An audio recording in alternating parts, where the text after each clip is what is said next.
안녕하세요. 승리하는 삶 가족 여러분. 오늘 3월 4일입니다. 수요일이고 이제 한 주에 또 반이 지나갔네요. 더욱더 오늘 날씨가 특히 추워졌는데 날씨 감기 유념하시고요.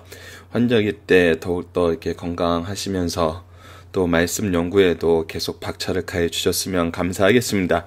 이제 저희들 3장 이제 후반부 말씀을 보는데 예수님의 재림에 대한 말씀입니다. 여러분들 그리고 많은 분들이 아시다시피 저희 승리하는 삶은 발행이신 박효일 목사님이 발행하신 구속사로 조망한 연속 강의 설교를 토대로 만들어졌습니다. 특히 이번 거 같은 경우는 신약은 이미 완간대에서 저희들이 정권을 가지고 있는데 전체 30권 중에 7권에 해당되는 마가복음 3편이 이 승리하는 삶의 기초 자료입니다. 그래서 이 내용을 더 깊이 있게 연구하시고 제가 강의했던 내용이 이제 좀 길고 책으로 보고 싶으신 분들은 이 마가복음을 구매해서 보시면 됩니다. 그리고 이 부분에 대한 구입 문의는 저의 핸드폰이니까 제가 이제 전화를 잘 받지 못하니까 문자로 문의해 주시면 제가 좀 늦더라도 연락을 드리고요. 아니면 이메일 kswinlife@naver.com 이것이 저희 카페와 밴드의 기본 이제 아이디로 쓰이는 이메일입니다. 그래서 이 이메일로 연락을 주시면 되겠고, 혹시 밴드로 보시는 분이나 카페에 들어오시는 분들은 강의 아래에 이제 댓글 남겨주시면 제가 바로 확인할 수 있으니까 그거를 통해서 또 구매 문의해 주시면 따로 연락을 드리도록 하겠습니다. 구매 문의하실 때는 성함과 연락처 남겨주시면 제가 연락을 드리도록 하겠습니다. 자, 그러면 이제 오늘 내용에 들어가 보도록 하겠습니다. 말세의 징조를 바로 알고 준비하자. 세 번째. 죄송합니다. 마가복음 13장 24절로 37절 말씀입니다. 오늘 본문을 먼저 읽어보도록 하겠습니다. 그때 그 환란 후 해가 어두워지며 달이 빛을 내지 아니하며 별들이 하늘에서 떨어지며 하늘에 있는 권능들이 흔들리리라. 자, 이제 권세 잡은 자들이 흔들릴 때 어떤 일이 일어나죠? 그때 인자가 구름을 타고 큰 권능과 영광으로 오는 것을 사람들이 보리라. 예수님이 오는 것을 우리가 보게 되는 거죠. 또 그때 그가 천사들을 보내어 자기가 택하신 자들을 땅 끝으로부터 하늘 끝까지 사방에서 모으시라. 그리고 택하신 자들을 모으세요. 무화과 나무의 비유를 배우라. 그 가지가 연하여지고 잎사귀가 내면 여름이 가까운 줄 아나니. 자, 이 무화과 나무가 그 잎이 연하여지고 잎사귀를 내면은 그때가 이제 언제가 되는 거죠? 여름이 되는 것처럼 이러한 징조들이 나타나면은 그때가 언제다? 예수님이 오실 때다. 이와 같이 너희가 이런 일이 일어나는 것을 보거든 인자가 가까이 곧 문 앞에 이른 줄 알라. 자, 이렇게 말씀하시는 이유에 대해서 한번 계속 봅시다. 내가 진실로 너에게 말하니 이 세대가 지나가기 전에 이 일이 다 일어나리라. 천지는 없어지겠으나 내 말은 없어지지 아니하리라. 누구의 말은 변하지 않으세요? 예수님의 말씀, 즉 하나님의 약속은 변한 게 없어요. 전부 신실하게 다 이루어졌어요. 그렇기 때문에 우리가 이 신실하심을 의지하고 믿을 수 있는 거거든요. 죄송합니다. 버튼을 잘못 눌렀네요.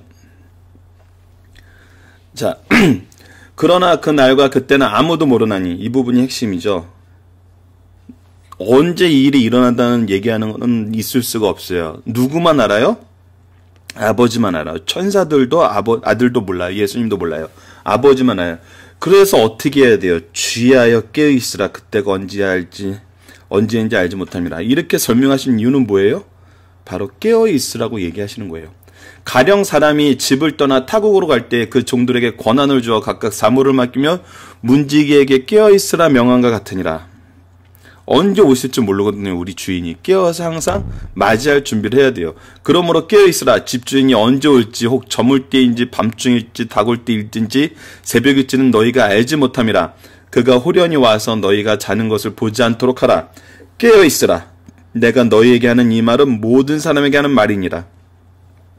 결국 이 말을 주신 이 13장을 통해서 말세를 주신 이유는 우리 월요일 화요일 내용과 연결해서 보면 무엇이죠? 걱정하지 말라. 담대하라. 왜? 이 모든 것을 이미 일렀고 성령께서 인도하신다.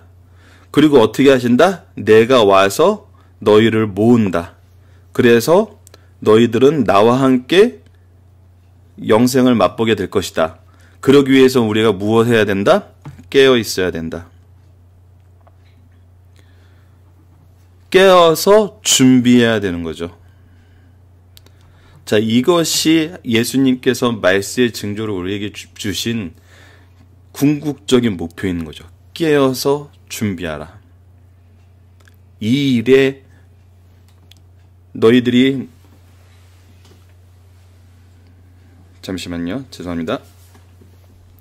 이 일에 너희들이 게으르거나 무시하거나 이 일을 보지 못함으로 인해서 너희들이 세상적인 것을 찾기보다는 깨어서 준비하라고 하신 말씀이 바로 이 말씀의 우리 13장 말씀의 목적이라고 할 수 있습니다. 자, 그러면 오늘 본문 묵상하기는 참 중요한 내용인데, 왜냐하면 예수님의 재림의 양식에 대해서 우리가 모르면은 계속 이 거짓 선지자들과 적 그리스도들에게 우리가 유혹을 받고 미혹당하게 되기 때문에 예수님의 재림의 양식을 우리가 좀 확인하는 게 되게 중요한 것 같아서 저희 승리의 삶 본문 내용에는 간략하게 나오기 때문에 이 아까 소개해드린 마가복음 강해집에 있는 내용을 저희들이 좀 옮겨놔서 그 부분을 좀 학습했으면 해서 이번에 본문 묵상하기는 성경에서 말씀하신 주님의 재림의 양식에 대해서 묵상해 봅시다예요. 근데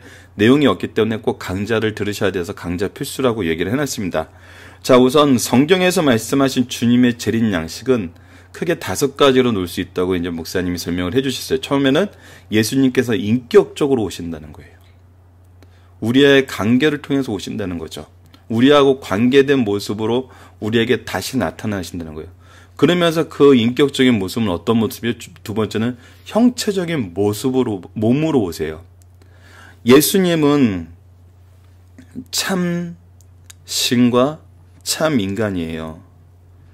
이 모습은 성서학자분들이, 조직신학분 교수님들이 말씀하시기에 예수님이 이 땅에 오셔서 육체 성령으로 잉태해서 육체의 몸으로 오셨다는 것은, 그리고 부활 후에 보여주셨던 모습은 여전히 이 신과 참 신이면서 참 인간이신 이 두 양면의 모습을 다 가지고 있는 모습으로 오셨어요.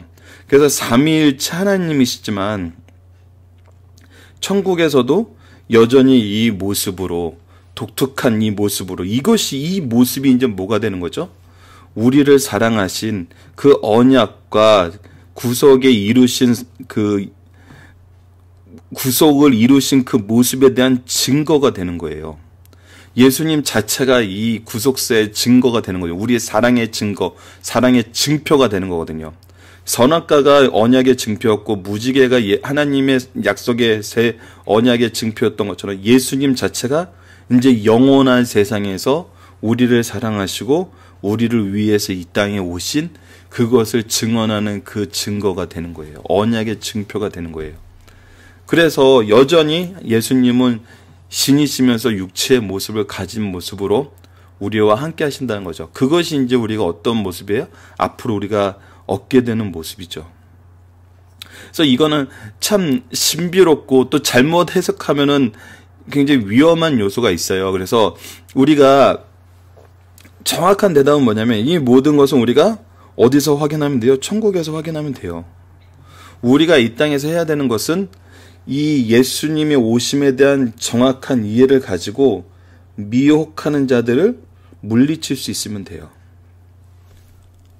이때의 삶에 대해서 얘기하는 사람들, 이거는 우리 성경에서 보여준 걸로 충분해요. 성경 이후의 것을 얘기하는 거에 너무 현혹되지 말고 그것에 너무 이렇게 의미를 두지 마세요. 왜냐하면 그것이 지금 현재 이 세대를 살면서 이 말세지말 얘기하시면서 이 말세를 이겨나가는데 전혀 도움이 안 되는 부분이 있어요. 오히려 우리를 미혹해 하는 부분이 있거든요. 우리가 중심으로 생각해야 되는 건 뭐예요? 바로 교회와 가정과 구속사가 하나님 뜻대로 우리 삶 속에서 이루어지는지, 이걸 통해서 우리가 예수 그리스도를 주라 시인하고 주라 증거하고 하나님과 동행하는 삶을 사는지, 이것을 봐야 되는 거거든요. 근데 이것은 뒷전으로 하고 계속 특정한 어떤 요소에 이게 우리의 시간과 정력이 낭비되면서 이거를 무너뜨리고 있는 것도 모르고 있다는 거는 굉장히 위험한 거예요. 그래서 그때 할 일이 있어요. 우리 삶을 살면서 그게 있잖아요. 농부의 비유를 보면은 봄에 할 일이 있고 여름에 할 일이 있고 가을에 할 일이 있고 겨울에 할 일이 있어요. 근데 봄에 겨울에 할 일을 걱정하면서 봄에 할 일을 뒤로 밀어놓는다든지, 여름에 할 일을 안 하면서 봄에 했던 일 때문에 고민하고 상처를 받는다. 이거는 참 미련한 거거든요. 그 사람이 열심이 없다, 그 사람이 뭐 이렇게 불의하다 이렇게 볼 수는 없어요. 하지만 어떤 거에 미련한 거예요. 그래서 우리가 바로 알아야 될 것을 바로 알고 잘못된 것을 구별한 다음에는 우리가 어떻게 해야 돼요? 지혜롭게 살아야 돼요. 그러기 위해서 이제 우리에게 필요한 것을 예수님께서 미리 말씀해 주셨어요. 그래서 솔직히 이것을 잘 지키면서 우리의 사명을 계속해야지, 이거에 함몰돼서 다른 이론과 다른 해석을 찾아다니거나 그런 해석에 현혹된다는 것은 참 안타까운 일이에요. 그래서 더욱더 우리가 해야 되는 사명에 포커스를 하기 위해서 주신 말씀을 우리가 잘못 요용해서 오히려 우리가 해야 될 일을 안 하고 미혹되는 일이 없도록 오늘 한번 이 내용을 정리해 보자는 거죠. 되게 간략하게 정리할 수 있는 내용은 아니에요. 그런데 오늘 소개해드리는 내용을 통해서 조금이나마 이렇게 좀 그 틀을 잡으시고, 이 부분에 대해서는 이제 요한계시록이나 다니엘서와 요한계시록을 통해서, 강해집을 통해서 특히 이제 묵시문학 쪽에 다니엘서와 요한계시록은 지금 책이 출간돼 있으니까 책을 참조로 나중에 또 깊이 있게 연구하실 분들은 한번 도전해 보시길 바랍니다. 그리고 저희들 이제 승리하는 삶 스케줄 내에서도 이제 요한계시록과 다니엘서는 다시 이제 할 수 있는 가능성이 있으니까 그때 또 함께 나누면 좋을 것 같습니다. 그러면 오늘 게 양은 굉장히 많은데 간략하게 한번 보도록 하죠. 자,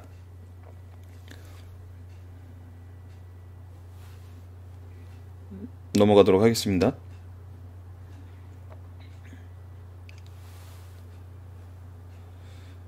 자, 이제 첫 번째 예수님에서 이 재림하시는 모습에 대해서 성경에서 가르쳐준 내용을 보면은,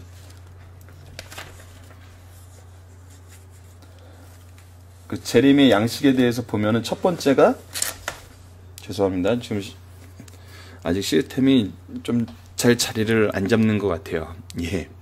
예수께서 친히 인격적으로 오신다는 거예요. 인격적으로 오신다는 거 어떤 의미냐면 예수님이 친히 승천하실 때와 같이 인격적으로 재림하신다는 거예요. 그래서 이 부활의 몸으로 올라가셨던 그 몸대로 이 땅에 다시 오신다는 거거든요. 그래서 인격적으로 오신다는 것은 영으로 오신다는 이단들에 대한 반론에서 나온 주장이 크다는 것을 여러분들이 기억해 주셨으면 좋겠어요. 자, 그러면 이 부분에 대한 저희 성경 말씀에 나와 있는 성경 구절을 한번 같이 확인하는 시간을 갖도록 하겠습니다. 자, 첫 번째는 사도행전이에요. 사도행전 우리 너무나 잘 알고 있죠. 천사들이 승천하시는 예수님을 보면서 갈릴리 사람들, 제자들에게 이르시죠. 이르되 갈릴리 사람들아 어찌하여 서서 하늘을 쳐다보냐. 너희를 가운데 하늘로 올려지신 이 예수는 하늘로 가심을 본 그대로 오시니라 하였느니라. 자, 그리고 3장 20절에서 21절 말씀은 또 주께서 너희를 위하여 예정하신 그리스도 곧 예수를 보내시리니 하나님이 영원 전부터 거룩한 선지자들의 입을 통하여 말씀하신 바 만물을 회복하실 때까지는 하늘이 마땅히 그를 받아들이라. 그래서 예수님의 오심을 얘기하고 있어요. 근데 어떻게 오세요? 올려지신 그 모습대로 하늘에 가신 본 그대로 오신다 그랬어요.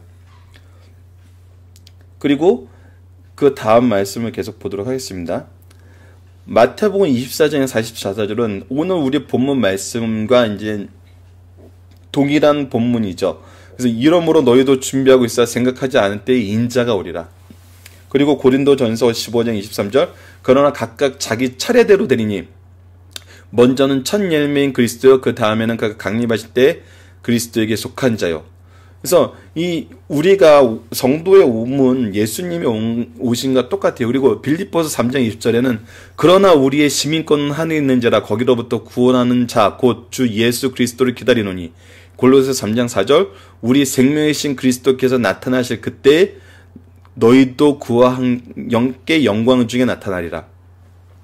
자, 예수님이 오심은 우리의 올라가는 모습 그대로 오는 거고 우리가 그분과 가졌던 인격적인 그 교제의 모습대로 우리도 순서대로 오게 돼요. 함께 오게 되죠. 그리고 자, 데살로니가에서는 더 자세하게 나타나는데, 우리의 소망이나 기쁨이나 자랑의 면류관이 무엇이냐? 그가 강림하실 때 우리 주 예수 앞에 너희가 아니냐. 예수님이 강림하실 때 그들의 제자들, 우리의 제자들이 그 앞에 함께 한다는 거예요. 데살로니가 전서 3장 12절로 13절을 붙도록 할게요. 또 주께서 우리가 너희를 사랑한 것 같이 너희도 피차간에 모든 사람에 대한 사랑이 더욱 많아 넘치게 하사 너희 마음을 굳건하게 하시고, 우리 주 예수께서 그의 모든 성도와 함께 강림하실 때, 어떻게 강림하세요? 우리와 함께 강림하세요. 우리 아버지 앞에서 거룩함에 흠이 없게 하시기를 원하노라. 데살로니가 전서 4장 15절에 17절에는 우리가 주의 말씀으로 너희에게 이것을 말하니, 주께서 강림하실 때 우리 살아남아 있는 자도 자는 자보다 결코 앞서지 못하리라. 어떻게 오신다는 거죠? 이 순서에 대해서 우리에게 계속 설명을 해주고 있어요. 주께서 호령과 천사장의 소리와 하나님의 나팔 소리로 친히 하늘에서부터 강림하시느니, 그리스도 안에서 죽은 자들이 먼저 일어나고 그 후에 우리 살아남은 자들도 그들과 함께 구름 속으로 끌어올려 공중에서 주를 영접하게 하시리니, 그리하여 우리가 항상 주와 함께 있으리라. 항상 우리의 교제의 모습에 그 질서를 정해서 하나님께서는, 예수님께서는 오세요. 이것이 지금 말씀이 약속하는 거거든요.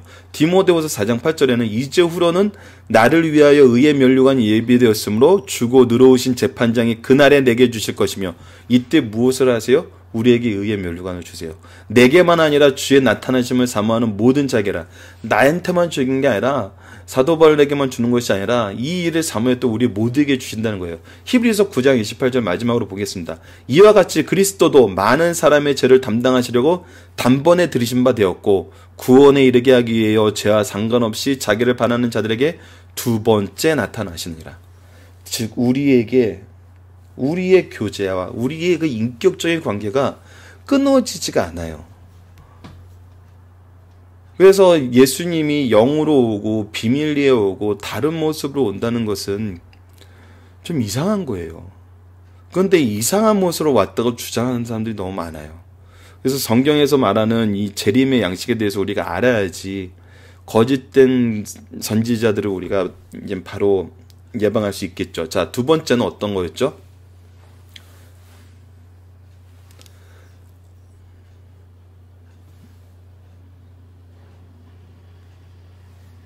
자, 예수님께서는 형체적인 몸으로 오신다는 거예요. 예수님의 재림하실 때 모든 성도와 함께 오세요. 그러므로 모든 사람들이 볼 수 있도록 형체적인 몸으로 오세요. 자, 우리 인격적인 관계를 가졌던 그것은 바로 형체적인 몸이었어요. 앞에서 나왔던 말씀과 중복되는 면이 있기 때문에 여기서는 데살로니가 전서만 보도록 하겠습니다. 2장 19절에 우리의 소망이나 기쁨이나 자랑의 면류관이 무엇이냐? 그가 강림하실 때 우리 주 예수 앞에 너희가 아니냐? 아까 봤던 거죠. 3장 13절에서는 너희 마음을 굳건하게 하시고 우리 주 예수께서 그의 모든 성도와 함께 강림하실 때 하나님 우리 아버지 앞에서 거룩함에 흠이 없게 하시기를 원하노라. 4장 14절은 우리가 예수께서 죽으셨다가 다시 살아나심을 믿을진데 이와 같이 예수 안에서 자는 자들도 하나님이 그와 함께 데리고 오시리라. 사전 5장 23절 평강의 하나님이 친히 너희를 온전히 거룩하게 하시고 또 너희의 온 영과 혼과 몸이 우리 주 예수 그리스도께서 강림하실 때 흠없게 보존되기를 원하노라. 자, 마지막 이제 사전 5장 23절을 보면은 온 영과 혼과 몸, 우리가 몸을 가진 육체로 다시 나타나게 돼요. 예수님도 어떤 형태로 나타나시게 돼요? 승천하셨던 그 모습, 육체와 영을 다 가지고 계신 이 몸이 신학자분들이 설명할 때 어떻다고요? 바로 천국에서의 우리를 심판하러 오실 때도 이 몸으로 오셨고, 천국에서 우리와 영원히 삶을 살 때도 이 몸으로 사신다는 거죠. 이것이 또 이 영혼에서 영혼에 살 때 우리 이 구속사의 사랑의 이 언약의 증표가 되고 영원한 정말 이 부분을 정말 만남의 기쁨, 하나님과의 교제 안에서 이 내용을 봤을 때 도대체 이런 사랑을 주는 분은 정말 하나님 외에 없는 것 같아요. 우리가 이 세상을 살아나가면서 하나님에 대해서 배워나가면서 그 하나님이 창조주이신 것과 하나님이 이 주신 언약의 내용과 그 언약을 신실하게 이루어 가졌던 과정의 끝에 이제 예수 그리스도가 육체를 입고 나타날 수밖에 없었다는 사실을 우리가 깨닫게 되고, 그 나오셨던 그것이 또 일시적으로 낮아지신 것이 아니라 영원한 세계에서 우리에게 보여주실, 우리와 함께 하시는 그 모습으로 영원히 함께 하시기 위해서 나타났던 그 모습을 유지하시면서 재림 때 똑같이 또 이렇게 오셔서 우리를 이끄신다는 이 모습, 정말 어떤 창조주가, 어떤 신이 도대체 이렇게 인간을 사랑하고 이렇게까지 찾아올 수 있다는 거죠. 이것은 정말 깊이 보면 볼수록 너무나 놀라운 사실 같아요. 자, 계속 보도록 하겠습니다. 오늘 내용이 굉장히 많기 때문에.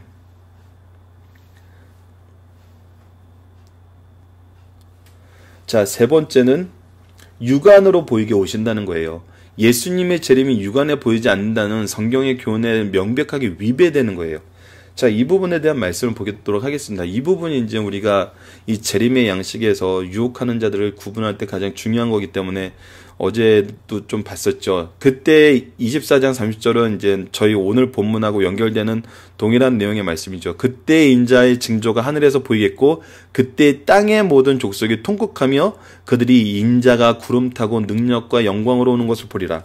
모든 사람들이 보게 돼 있어요. 그때 사람들이, 누가복음 21장 27절입니다. 그때 사람들이 인자가 구름을 타고 능력과 큰 영광으로 오는 것을 보리라. 사도행전 1장 11절 조금 전에 봤죠. 너희 가운데 하늘로 올려주시니 예수는 하늘로 가심을 본 그대로 오시리라. 디도서 2장 13절에는 복스러운 소망과 우리의 크신 하나님 구주 예수 그리스도의 영광이 나타나심을 기다리게 하셨느니라. 우리 가운데 나타나신다는 거예요. 그리고 마지막 이제 히브리서 9장 28절 아까와 같이 이와 같이 그리스도도 많은 사람의 죄를 담당하시려고 단번에 드신 바 되었고 구원에 이르게 하기 위해서 죄와 상관없는 자기를 바라는 자들에게 2번 나타나시나. 결국 우리에게 보이도록 나타나신다는 거예요. 계시록 1장 7절 우리 저번에 예를 들었던 거, 볼저다 그가 구름을 타고 오시리라. 각 사람의 눈이 그를 보겠고 그를 찌른 자들도 볼 것이요 땅에 있는 모든 족속이 그로 말미암아 애곡하리라. 그러하리라. 아멘. 자, 그래서 우리가 보지 못했는데 왔다고 하는 것은 예수님이 가르쳐 주시고 성경에서 가르쳐 주는 재림의 양식하고 달라요. 그래서 왔다고 얘기하는 사람들을 믿어서는 안 돼요. 자, 이제 네 번째입니다.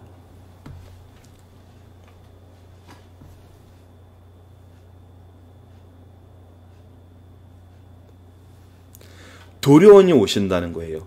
예수님의 재림에 대한 징조가 성경에 기록되어 있긴 하나 재림의 명확한 실은 밝히지 않았어요. 그래서 징조는 나타났으나 그때는 알려주지 않았어요. 그렇기 때문에 그가 오실 때 사람들, 특별히 불신자들은 놀랄 것이라고 했어요. 자, 계속 말씀을 한번 볼까요? 마태복음 24장 36절로 44절. 오늘 내용과 또 연결되는 말씀인데, 그러나 그 날과 그때는 아무도 모르나니 하늘의 천사들도 아들도 모르고 오직 아버지만 아시느니라. 우리 오늘 본문 32절에도 있죠.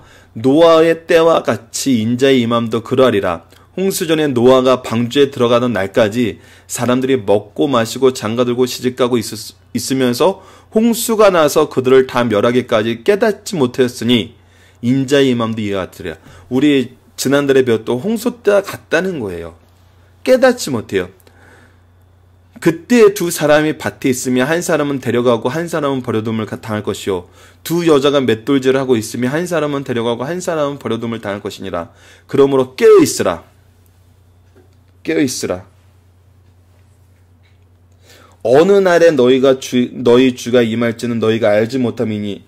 죄송합니다.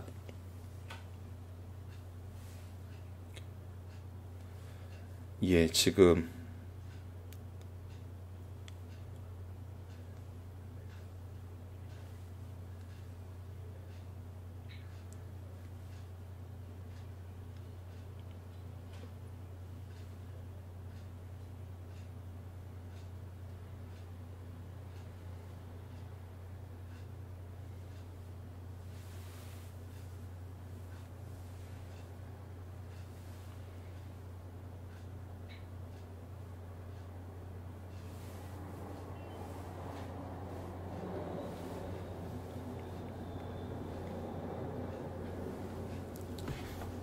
예. 미스터치가 있어서 죄송하게 됐습니다. 깨어있으라. 어느 날에 너희 주가 임하느니 너희가 알지 못함이니라. 너희도 아는 바니 만일 집주인이 도둑이 어느 시각에 올 줄 알았더라며 깨어있어 그 집을 뚫지 못하게 하였으리라. 이러므로 너희도 준비하고 있으라. 생각하지 않을 때 인자 오리라. 자, 우리가 이때를 준비하면서 예수님께서 이 말씀을 주셨던 이유가 아까 우리 본문 말씀에서도 깨어있으라는 거거든요. 깨어서 준비하라는 거거든요. 이것이 이제 하나님이 우리에게 주시는 가장 중요한 말씀이에요. 도련이 오시는 이유는 우리가 이때를 먹고 마시고 장가들고 시집가고 이런 모습으로 보내서는 안 된다는 거예요. 주인이 언제 임할지, 주인이 임하심을 우리가 알지 못하니 깨어서 준비해야 된다는 거예요. 그래서 데살로니가전서 5장 2절로 3절을 보면 주의 날이 밤에 도둑같이 이를 줄을 너희 자신이 자세히 알기 때문이라. 그들이 평안하다 안전하다 할 그때에 인신한 여자에게 해산의 고통이 이른 것 같이 멸망이 갑자기 그들에게 이르니 결단코 피하지 못하리라. 자, 그날이 도둑같이 이뤄요. 그래서 우리가 계속 그 징조를 보면서 그때를 사모하고 기다리며 준비하고 있어야 돼요. 어떻게 준비해야 돼요? 다시 한번 강조하지만 교회와 가정과 구속사역이 하나님 말씀 안에서 예수님의 뜻과 같이 예수님의 명령에 따라 우리의 동행함으로 이것을 계속 실천해야 된다는 거예요. 자, 계시록 3장 3절과 16장 15절을 보도록 하겠습니다. 그러므로 내가 어떻게 받았으며 어떻게 들었는지 생각하고 지켜 회개하라. 준비하는데 첫 번째 되는 것은 우리의 회개예요. 만일 읽기지 아니하면 내가 도둑같이 이르니 어느 때 내게 이를지 내가 알지 못하리라. 보라, 내가 도둑같이 오리니 누구든지 깨어 자기 옷을 지켜 벌거벗고 다니지 아니하며 자기 부끄러움을 보이지 않은 자는 복이 있도다. 자, 우리가 회개하고 우리를 의의 갑옷으로 우리를 싸매서 우리가 구속사의 일을 하지 않는다면은 우리는 하나님이 아담과를 찾아왔을 때 그 벌거벗은 부끄러운 모습으로 하나님을 맞이할 수 있는 거거든요. 그래서 우리가 정말 이 준비한다는 것은 가정과 교회와 구속사역을 감당하는데 이 일을 준비하면서 우리가 말씀 안에서 계속 깨닫게 되는 것은 우리는 회개할 수밖에 없는 존재라는 거예요. 우리가 하나님을 의지하지 않으면 안 된다는 거예요. 그래서 예수님과 세례 요한의 설교 동일한 게 무엇이죠? 회개하라, 천국에 가까웠느니라. 이 선언이 나올 수밖에 없다는 거죠. 그래서 우리의 삶을 되돌아볼 때 항상 이 기준으로 돌아보는 그 승리의 상 가족 여러분 되었으면 합니다. 자, 오늘 참 내용이 많습니다. 그래서 계속 열심히 가도록 하겠습니다. 다섯 번째, 이제 마지막인데, 영광 중에 오신다는 거예요. 영광 중에 오신다는 것은 어떤 거냐면, 그냥 모르게 오신지 않는다는 것도 있지만, 이 영광이라는 것은 바로 승리적 강림이라는 것이 핵심이에요. 예수님은 죄를 이기셨어요. 그래서 두 번째는 어떻게 오시냐면, 만왕의 왕으로서 영광 중에 오세요. 예수님이 오는 것은 그냥 단순히 이 땅에 그냥 왔다라는 이 개념이 아니에요. 그 개성군처럼 승리의 찬송과 함께 승리의 영광과 함께 이 땅에 오셔서 그 승리자로서 왕으로서의 모든 것을 이젠 선언하시고 실현하신다는 거거든요. 그래서 마태복음 24장을 보고 26절을 보면은 그때 인자의 징조가 하늘에서 보이겠고 그때 땅의 모든 족속들이 통곡하며 그들이 인자가 구름 타고 능력과 큰 영광으로 오는 것을 보리라. 예수께서 이르시되 내가 말하였느니라. 그러나 내가 너에게 이르노니 이후에 인자가 권능의 우편에 앉아 있는 것과 하늘 구름을 타고 오는 것을 너희가 보리라 하시니라. 이제 권능의 우편에서 이 땅의 왕으로서 심판주로서 우리에게 오신다는 거예요. 자, 마가복음 말씀 여덟 보도록 하겠습니다. 그때의 인자가 구름을 타고 큰 권능과 영광으로 오는 것을 사람들이 보리라. 예수께서 이르시되 내가 그니라. 인자가 권능의 우편에 앉은 것과 하늘 구름 타고 오는 것을 너희가 보니라. 이제 오늘 제자들에게 말씀하신 것과 불의한 재판정 앞에서도 여전히 예수님께서 동일하게 선언하신 건 뭐냐면 예수님의 영광 중에 오심이었어요. 자, 데살로니가 후서 말씀을 보도록 하겠습니다. 환난을 받는 너희에게는 우리와 함께 안식으로 갚으시는 것이 하나님의 공의이시니 주 예수께서 자기의 능력의 천사들과 함께 하늘로부터 불꽃 가운데 나타나실 때 그날에 그가 강림하사 그의 성도들에게 영광을 받으시고 모든 믿는 자들에게 놀랍게 여김을 얻으시리니 이는 우리의 증거가 너희에게 믿어졌습니다. 우리가 바라보는 예수님의 모습은 불꽃 가운데 영광으로서 나타나는 거거든요. 놀람으로 나타나는 거거든요. 모든 사람들이 예수님이 오시는 걸 보고 놀랄 수밖에 없어요. 죄인들은 떨 것이고 의인들은 영광의 찬양 속에 있겠죠. 그래서 이 재림의 양식을 우리가 오늘 살펴봤던 내용만 바로 알아도 정말 잘못되는 것에 유혹되진 않는다는 거. 그래서 다시 한번 이 5가지 재림의 징조에 대해서는 저희들이 이제 그 그린 파일로 블로그나 밴드나 좀 카페에 올려놓도록 하겠습니다. 그래서 간단하게 참조를 하시고 다시 방송 내용을 들으시면서 정리를 하신든지 아니면은 이 강해집이 있는 분들은 꼭 이 강해집을 찾아서 보시면은 참 좋을 것 같아요. 자, 오늘의 이제 본문의 중심사상을 보도록 하겠습니다. 본문의 중심사상에서도 이 재림에 대해서 먼저 이제 좀 간략하게 정리를 해놨어요. 첫 번째는 재림은 주님께서 직접 가르치신 진리의 말씀이요. 그 해설은 데살로니가 전후서와 요한계시록에 상세히 기록되어 있다. 그래서 우리가 예수님의 재림에 대해서 배우려면 데살로니가 전후서와 요한계시록을 다시 공부하시면은 그걸 더 풍성하게 이해할 수 있어요. 둘째, 성경은 예언으로 가득 차 있고 대다수의 것은 이미 실현되었어요. 어제도 예수님이 왜 예루살렘의 멸망과 종말을 같이 얘기하시죠? 예루살렘의 멸망의 예언이 맞은 것을 보고 종말의 예언까지 믿게 하시기 위한 거였거든요. 아직 실현되지 않은 것도 있는데 그 대표적인 예언이 주님의 재림이에요. 예수께서 자신의 다시 오심을 가르치실 때 예루살렘의 멸망과 성전의 회파도 함께 말씀하셨어요. 예루살렘의 멸망과 성전 회파가 이미 예언대로 성취되었어요. 주님의 예언대로 그대로 성취될 것을 우리도 믿을 수 있어요. 왜? 예루살렘의 회파가 예언대로 되었기 때문에. 예수님의 예언은 항상 맞다 안 맞다? 맞다는 것이죠. 셋째, 주의 재림은 기독교 신앙의 핵심으로 이를 믿을 수 있는 근거는 이 부분이 중요합니다. 재림에 대해서 우리가 믿을 수 있는 근거는 주께서 친히 말씀하셨어요. 그리고 천사들이 예언했고 사도들이 증언했어요. 그러므로 주의 재림의 역사는 주님의 구원사적 궁극적인 승리예요. 인류 역사의 종말을 구하고 새로운 역사의 시각을 가르쳐줘요. 이 역사는 끝나고 하나님의 영혼에서 영혼으로 들어가는 그 역사에 우리가 동참하게 되는 거거든요. 자, 본문의 중심사는 이제 다시 한번 보도록 하겠습니다. 1번, 예수께서는 심판주로서 능력과 큰 영광으로 구름 타고 하늘로서 지상에서 재림하신다. 그날은 죄인들에게는 공포와 멸망의 날이에요.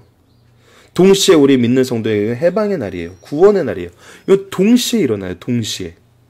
그 날에 믿지 않는 자들 가운데 땅의 임금, 왕족, 장군, 부자, 강한 자, 각종 자주자들이 하던 일은 끝나요. 그들이 귀하게 여기던 모든 것들은 무가치한 것이 돼요. 이것을 우리가 알아야 되거든요. 우리가 세상에서 중요하다고 생각하는 것 중에 하나님의 뜻과 반대되고 하나님이 그렇게 중요하다고 생각하지 않는 것은 끝나며 무가치한 게 돼요. 그러나 그날에 우리에게는 영광과 감격의 날이 돼요. 오늘의 불균형에 너무 마음을 쓰지 마세요. 주어진 일에 최선을 다할 것을 가르쳐 주시는 말씀이에요.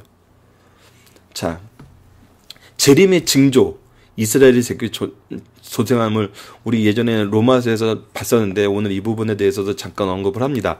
주님의 재림 시기는 성부 하나님의 고유 권한이심으로 우리가 알 바가 아니에요. 다만 징조로 그 시기를 짐작할 수 있는데 그 대표적인 것이 멸망한 이스라엘이 새롭게 소생하는 것이에요. 이미 나라는 소생이 됐어요. 근데 무엇이 소생되죠? 이제 예수님을 향한 회심이 일어나게 될 거예요. 이때를 보면서 우리가 이제 재림 때가 가까웠다는 것을 알 수 있는 거죠. 이런 일이 있을 때 주의 재림이 가까운 줄 알고 무엇을 해야 돼요? 말씀에 굳게 서서 진리를 바로 받아 진리에 의해 승리하는 성도가 돼야 돼요. 말씀, 진리, 승리, 이것이 우리 성도들에게 남겨진 것이고 약속된 것이에요. 이 약속을 의지하면 우리가 이것을 얻어서 누려요. 하지만 거부하면 어떻게 돼요? 없는 거예요.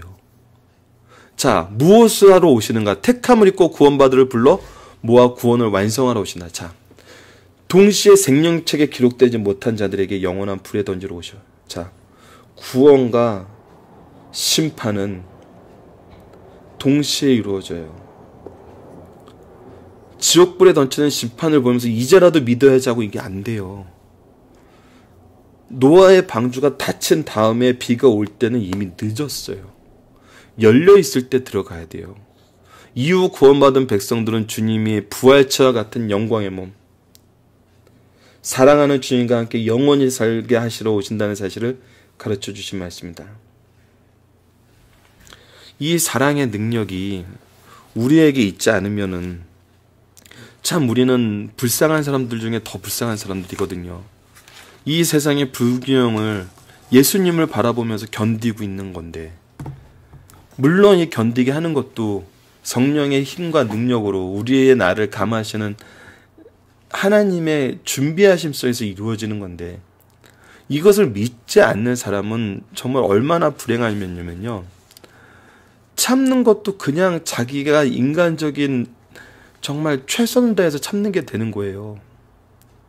하나님이 주시는 이 채우심의 이 시험을 이기게 하시는 능력 주심의 보호하심은 오히려 경험하지도 못하고 더 힘들게 참고 있는 거예요.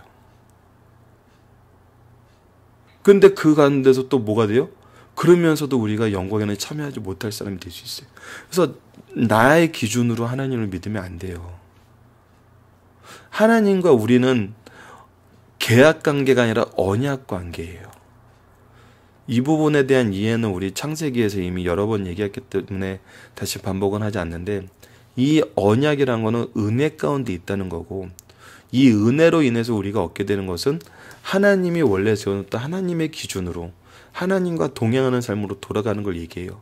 그러기 위해서 우리가 회개가 필요하고, 그 회개를 통해서 우리가 무엇을 이어나가게 되냐면 예수님이 오심을 준비하는 삶을 살아요. 어디를 통해서? 가정과 교회와 우리에게 맡겨진 구속사역을 통해서. 이것을 우리가 항상 바로 바라볼 수 있어야 돼요. 이것을 우리가 잘못 바라보고 어떤 특정한 것에 너무 이렇게 신경이 쓰이게 되면은 우리는 정말 다른 것에 신경 쓰다가 정말 이 좋은 진리, 하나님의 영광의 약속, 구원의 약속을 오히려 믿지 못하고 누리지 못하는 삶을 살 수 있거든요. 그것이 예수님이 너무 견디기 힘든 거거든요. 그래서 이 말씀을 허락해 주시는 거 아닌가요? 그래서 정말 이 말씀을 받을 때마다 우리에게 두려움과 우리에게 환난에 대한 고민이 있는 것이 아니라 정말 약속해 주신 그 승리와 영광과 힘과 그리고 그 증거들을 보면서 이 일이 참으로 이루어지면서 이 하나님의 말씀, 예수님의 말씀이 참이구나라는 그 믿음의 확신 속에서 산다면은 우리는 이 세상의 모든 것을 이길 수 있거든요. 근데 이길 힘을 주시고 이길 방법을 주셨는데 이기는 걸 원하는 것이 아니라 이 환난을 피하는 걸 원하고 이 환난 속에서 오히려 가해자가 되기를 원하는 경우가 있어요. 그거는 성경에서 약속해주고 명령하신 그 어떤 것도 아니에요. 다른 거예요. 그렇기 때문에 우리가 바로 말씀 안에서 서는 게 중요하기 때문에 여러분 모두가 이 말씀으로 승리하시는 또 한 주 되었으면 합니다. 제 강의가 부활로 가면 갈수록 굉장히 감정적이 돼가는 것 같아서 저도 내심 걱정이 됩니다. 그래서 강의가 점점 길어지고 있는데 좀 더 내실 있고 잘 정리된 강의가 될 수 있도록 또 들으시는 분들, 승리하자 가족 여러분들도 함께 기도 부탁드리겠습니다. 자, 그러면 저희들 말씀을 기초로 기도하기를 통해서 마치도록 하겠습니다. 하나님, 구속사를 이루시는 길목에서 재림을 선언하여 주시고 이를 믿을 수 있도록 인도해 주셔서 감사합니다. 주님이 영광 중에 오실 때 아멘 주 예수여 어서 오시옵소서 기쁨 중에 찬양하는 성도가 되게 하여 주시고 이때를 이용하여 유혹하는 자들을 잘 분별하는 영적 지혜를 주셔서 믿음을 지키게 하여 주소서. 예수님 이름으로 기도드립니다. 아멘.